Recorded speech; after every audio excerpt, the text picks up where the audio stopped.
There are big machines in this world, and then there's whatever category rockets fall into. Today we're going inside United Launch Alliance ULA, one of America's most storied launch vehicle manufacturers with a track record of over 150 consecutive successful missions. What we're watching isn't just manufacturing, it's aerospace engineering at its most ambitious, and it's unfolding on a scale that's genuinely hard to wrap your head around. ULA produces two primary rockets, the Atlas V and the Vulcan Centaur.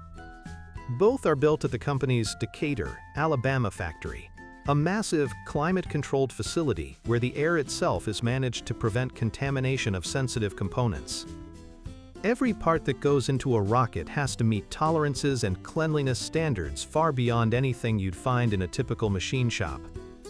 The process begins with the rocket's main body structures, large-diameter cylindrical sections made from aluminum-lithium alloy, a material chosen for its exceptional strength-to-weight ratio. Automated friction stir welding machines join these sections together with welds so precise and so strong that they actually exceed the base material's strength. No filler material, no melting. Just two pieces of aluminum spun and pressed together at the molecular level. The propellant tanks are built with the same obsessive care. The common core booster for the Atlas V, for example, holds over 620,000 pounds of liquid oxygen and RP-1 kerosene. These tanks aren't just containers, they're structural members of the rocket itself, meaning they have to carry their own load while under the enormous stress of launch. Once the structure is complete, the real integration work begins. Avionics packages, the brains of the rocket, are installed in environmentally controlled conditions. Wiring harnesses that can span hundreds of feet are routed, secured, and tested with meticulous documentation at every step. Every connector, every cable, every sensor is logged and verified. The rocket engine, in the case of the Atlas V, the powerful RD-180, is mated to the booster in a process that takes days, not hours. The engine interfaces with the vehicle's fuel and oxidizer systems through a complex web of valves, lines, and actuators, each of which undergoes individual testing before and after installation. After factory integration, the rocket sections are transported by a specially designed ship, the rocket ship, to the launch site. At the pad, the stack is assembled vertically in the vertical integration facility, where the upper stage, payload fairing, and spacecraft are all brought together for the final time. What you're seeing here is the product of thousands of hours of engineering, testing, and craftsmanship, all in service of placing something valuable into the exact right orbit at the exact right time, every single time. It's the kind of precision that the Apollo generation dreamed of, and that ULA delivers as a matter of routine. There's something almost primal about watching raw steel get shaped under thousands of tons of pressure. Today we're stepping inside CMF Forge, one of the most respected closed-die forging shops in the business, to watch metal literally get beaten into shape the old-fashioned way, only with a whole lot more horsepower behind it. The process starts long before any hammer ever swings. A steel billet, essentially a thick, solid chunk of alloy, gets loaded into a gas-fired furnace and heated to somewhere between 2002, 400 degrees Fahrenheit.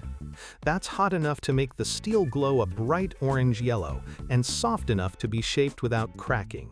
Timing here is everything. Too cold, and the metal won't flow properly into the die. Too hot, and you risk burning the grain structure that gives forged parts their legendary strength. Once the billet hits the right temperature, it's transferred to the die two precision-machined steel blocks that form the negative shape of the final part. That's where the hydraulic press comes in. CMF operates presses in the 500 to 10,000 ton range. The hydraulic system builds pressure gradually and squeezes the steel into every corner of the die with a slow, sustained force that's ideal for large, complex shapes. For smaller, tighter parts that need a sharper grain flow, the power hammer takes over. These machines deliver rapid, repeated blows, sometimes thousands of foot-pounds per strike, driving the metal into shape with speed and controlled impact. Skilled operators read the metal in real time, adjusting blow force and rhythm the way a craftsman reads wood grain. Once forged, each part gets trimmed, inspected, and often heat-treated to bring out its full mechanical properties. What comes out the other end isn't just shaped steel. It's one of the strongest, most reliable forms of metal component manufacturing known to engineering. If you've ever wondered how machine shops produce those perfectly smooth, mirror-like surfaces on steel shafts and housings, the answer often comes down to one small but remarkably engineered component: the carbide turning insert. And today, we're looking at one of the best in the business, the Filament GC2220. The GC2220 is a CVD-coated carbide grade designed specifically for turning steel and steel alloys at medium to high cutting speeds. What makes it stand out is its multi-layer coating, a combination of titanium carbonitride and aluminum oxide bonded to a tough carbide substrate. That coating acts like a heat shield, allowing the insert to stay sharp and dimensionally stable even when cutting temperatures at the edge reach well above 1000 degrees Fahrenheit. On the lathe, the workpiece, a steel bar or shaft, spins at programmed RPM while the insert is fed along its surface at a precise depth of cut and feed rate. The GC2220's sharp, positive rake geometry slices cleanly through the material, producing consistent chip formation and a fine surface finish. Operators and CNC programs dial in parameters like cutting speed, often 500 to 900 surface feet per minute for steel, feed rate, and depth of cut to match the specific alloy intolerance required. What you see on screen is the result of decades of materials, science and coating technology compressed into a fingernail-sized tool. Each insert typically has 4 usable cutting edges, and when one edge wears, you simply index to the next. No grinding, no downtime. It's precision manufacturing at its most efficient.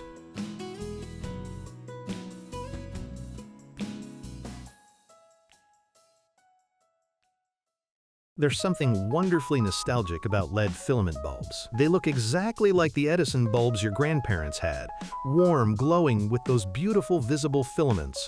But inside, they're a completely different animal. Let's walk through how these clever little bulbs actually get made.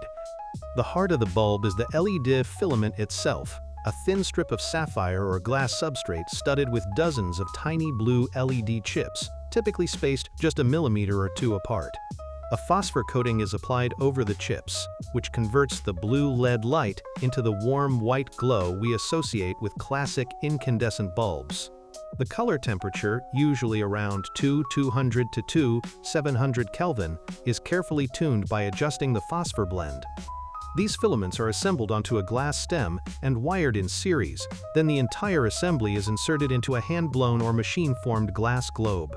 Unlike standard lead bulbs, these globes are filled with an inert gas, usually a mixture of argon and nitrogen, which helps dissipate heat from the filaments and gives them that authentic old-school glow from 360 degrees.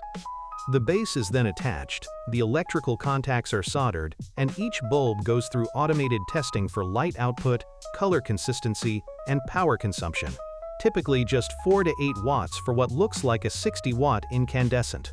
Old school style, next generation efficiency.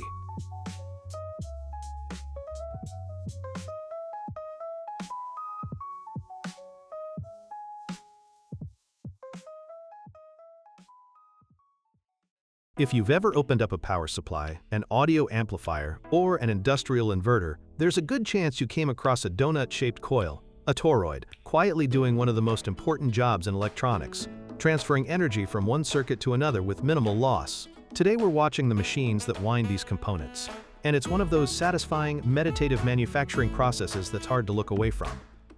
The toroidal core itself is typically made from ferrite, powdered iron, or silicon steel laminations, depending on the application. Ferrite cores handle high-frequency switching power supplies beautifully. Silicon steel dominates in audio transformers and power line frequency applications.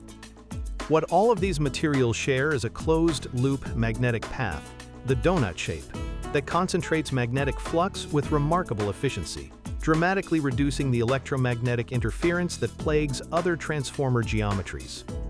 The winding process begins with shuttle loading. The copper wire, carefully selected for the right gauge and insulation type, is wound onto a small shuttle, a ring-shaped carrier that fits through the center hole of the toroid. The amount of wire loaded onto the shuttle is calculated precisely, because once winding begins, the shuttle has to complete its entire run without running out of wire mid-coil. With the shuttle loaded, the winding machine goes to work.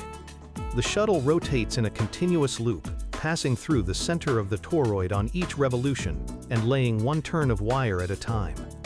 The core itself also rotates incrementally between each pass, distributing the turns evenly around the circumference. It looks almost hypnotic, the shuttle spinning, the core slowly turning, the copper wire building up in neat, even layers. This is the winding process at its most precise. The winding speed and tension are critical parameters. Wind too fast and the wire can snap or develop inconsistent spacing between turns, which affects the transformer's inductance value. Too much tension in the insulation can be stressed or the wire cross-section reduced. Modern CNC winding machines manage both parameters with closed-loop feedback, making real-time micro-adjustments throughout the entire winding cycle. Once the primary winding is complete, the machine stops, the wire is terminated and secured, and in many designs a second winding, the secondary coil, is applied over or alongside the first, separated by layers of insulating tape or film. The number of turns in each winding determines the voltage transformation ratio, which is why precision turn counting is logged and verified at every stage. The final step is taping. An automated taping head wraps the finished coil in layers of high dielectric insulating tape, typically polyester or polyamide film, which protects the windings from vibration, moisture, and electrical breakdown. On high-voltage units, multiple taping passes are applied, each adding an additional layer of protection.